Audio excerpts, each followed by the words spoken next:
Good first half. I wasn't particularly very happy with the second one. You want to be a great football team, then you got to finish. So, 38 going into the fourth quarter, we hadn't scored any, and defensively we gave up 14 because we didn't run the defense that we were supposed to run on both calls. So, get ready to play. Coach, And Iowa State coming. Coach, that was unlike you to score that late in the game like that. No, it was a run play. It's calling timeouts. I mean, we did everything we could to run the football in the second half. I was actually the one that said quarterback keep it because nobody was watching the quarterback. They hadn't played the quarterback for the last 5 stretches. So, I mean, it wasn't being anything more than call a play. It was still a run play. You guys know how I am. I took knees the last time we played here. So I'm not one of those guys. Not one of those guys who runs it up. I'm not one of those guys. Russ wasn't upset. What? And I'm not upset, except my guys.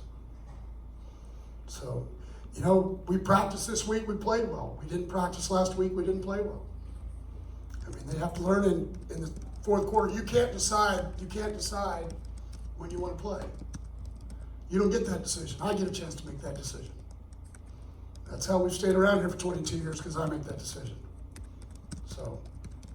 Gary, how do you feel maxing over the first half in the second? I thought Delton looked a lot more comfortable, to be honest with you. The first touchdown probably he shouldn't have thrown, was double coverage. He just made a good play.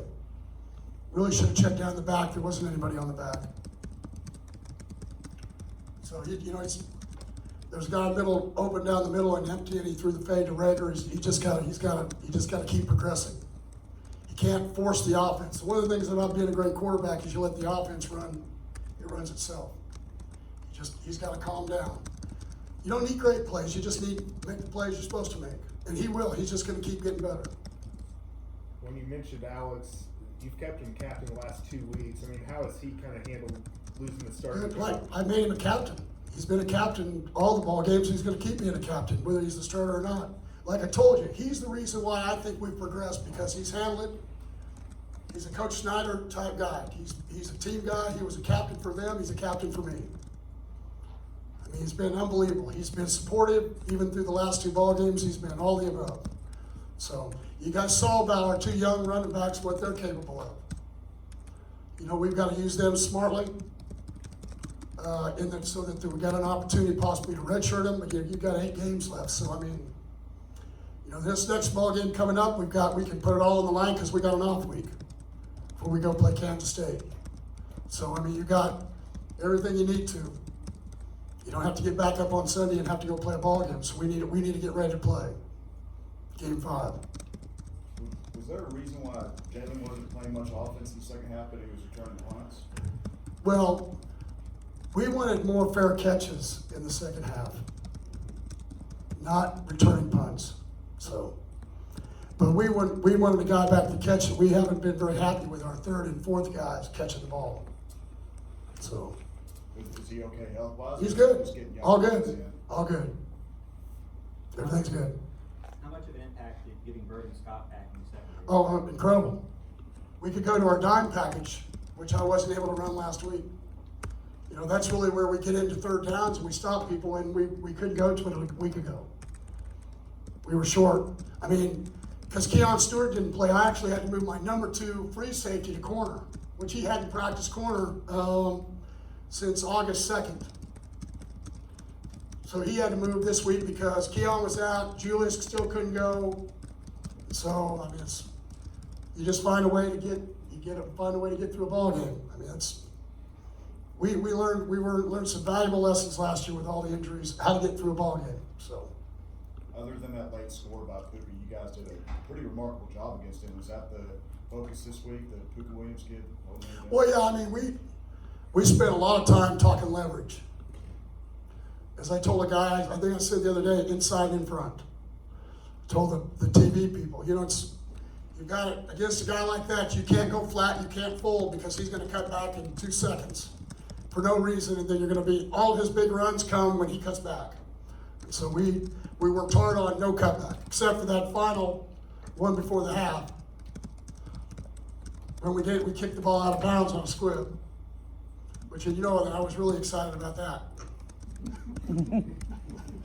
Gary, you mentioned the 38-0 lead at halftime, but is it, with so many young guys, is it hard to teach them, hey, you gotta keep your foot on the gas? Or? No. Okay. The worst mistake you make is it's okay that we just won. No, it's not okay. Not if you want to be great. It's okay if you just want to be 3-1 and you don't want to get good enough as a football team to challenge for a conference title. No, it's not that. And that's what I told him. I was excited for him, but with a capital B.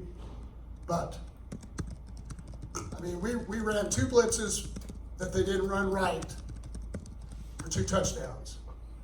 Somewhere along the line here, we're going to have to be able to blitz better football teams to be able to stop them. That was a problem last week. It's a problem. It's a problem this week. They need to communicate. So, actually, to be honest with you, we should have put our 2s in earlier because our 2s played better than our 1s did in the fourth quarter because they wanted to be in there. So we'll have a conversation tomorrow about that.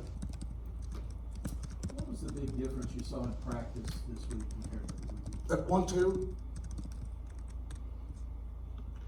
I felt the same way I felt when we got beat by SMU after we played Oklahoma in 2005. Don't you know we beat Purdue? A lot of it had to do with this. We'd had 2 weeks to go practice for our first 2 games, and then we had a 1 week, and they didn't handle it very well.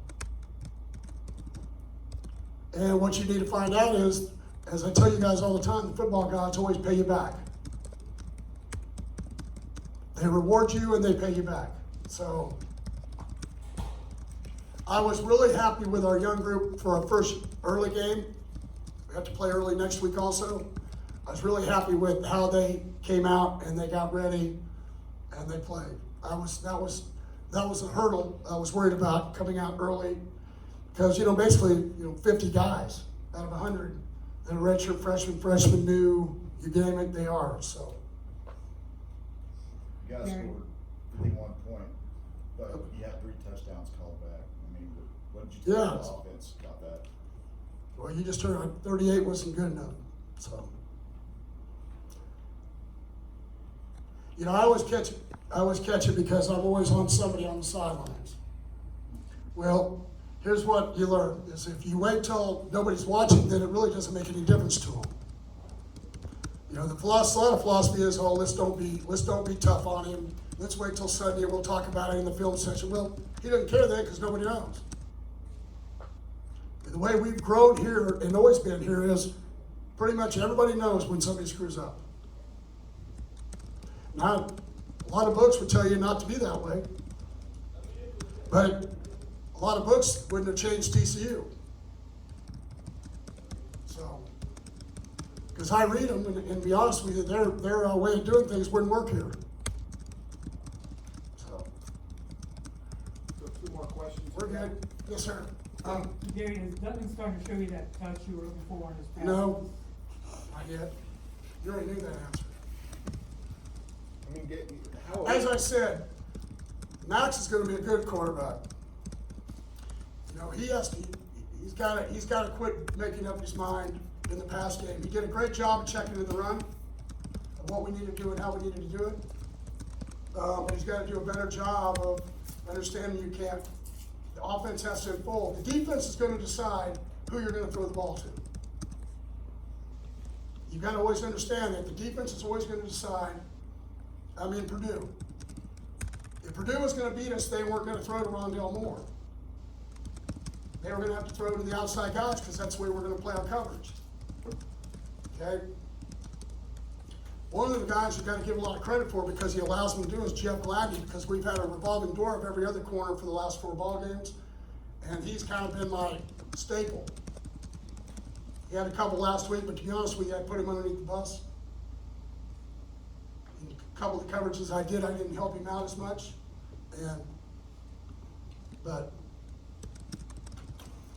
Gary, what's Cole Bunce's status? I saw he was kicking off. He can kick off and he can run off the field. Okay. But he can't do field goals. No, Okay. because you can run into him. I don't think he'd be fully cleared to do something till probably November when he's healed. He can kick off and run off the field. As long as he gets it in the end zone, that's fine, right? Yep, and if he's not getting in the end zone, then he's not gonna be, then we're gonna have to have somebody that, we need to have the extra guy on the field to, but in pregame, he was kicking it out of the end zone. He kicked one out of the end zone, the other two, they returned, at least one of them did.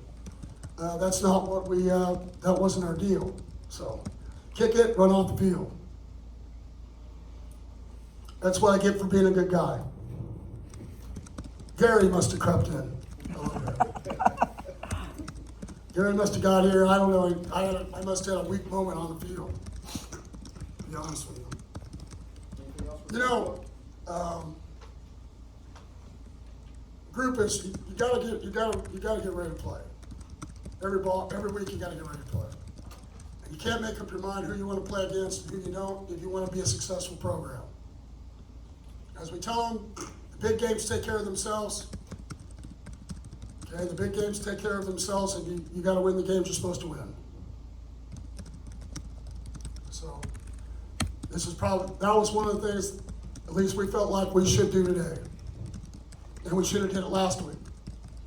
Now we got to go on the road next week to a very hard place to play. And so, you got to find a way to win and do the things you need to do. So, but I mean, we're going to keep growing as a program. That's what you have to do. This is the year where we have to go on the road a lot more than we have to get to stay at home. But to be honest with you, our kids have played well on the road.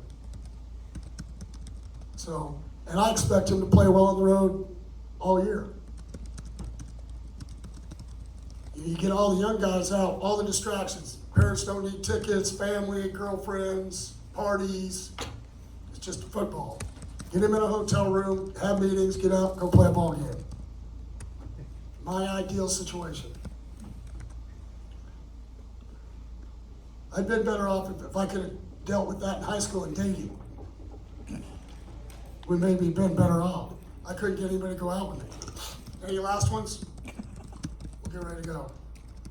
Well, 3-1. I'm excited. I'm proud of them. I was excited about the crowd. 11 o'clock, a lot of ball, a lot of soccer games, a lot of different things. And I didn't see any KU people down on the first row. So, like I did last week. But thank you for all those that did show up. As we've gone, and we're going to live by the motto, we're all we need. So whoever wants to go with us, we're in. Anybody that doesn't want to be in with us, don't be. It's easy. All right, go Frogs. Yes, sir. Thanks, Coach.